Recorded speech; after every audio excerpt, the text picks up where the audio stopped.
क्वार कयाई ग महीनवा त बहुत सुहावन बहुत सुहावन हो।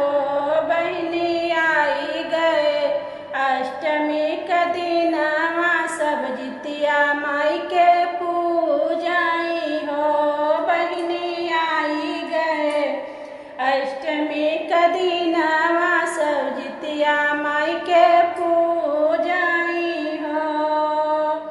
घर से ही निकली सखिया सब गंगा तीर जाली तो गंगा तीर जालिए हो।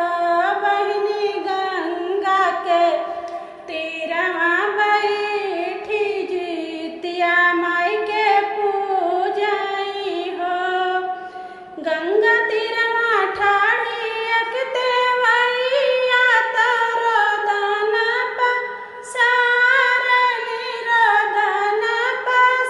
पसारली हो। मैया हमरे लेखे जगयानियार परान तजी देवई हो। मैया हमरे आगे कुलयानियार परान तजी देवई हो।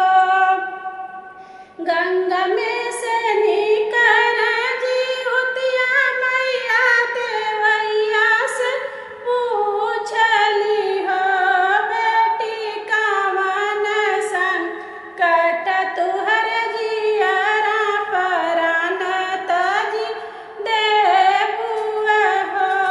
बहिनी कावन संकट तुहर जियरा परान तजी देबुआ हो।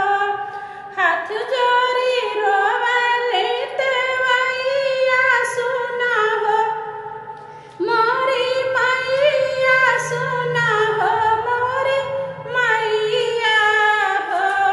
मैया बीती जाला सारा उमरिया ललन नाही पाया हो। मैया बीती जाला सारा उमरिया ललन नाही पाया हो। मैया हमरा मनवा जे उलस हमहु जितिया पूजब हो। मैया हमरा जे मनवा उलस हमहु जितिया पूजब हो। यतनी बचाना सोनी जितिया मैया तेवई कसम झावे लागी तेवई कसम झावे लागी हो। बेटिया आजू के नावे महीनवा ललन तुहरे होई हई हो। बेटिया आजू के नावे महीनवा ललन तुहरे होई हई हो।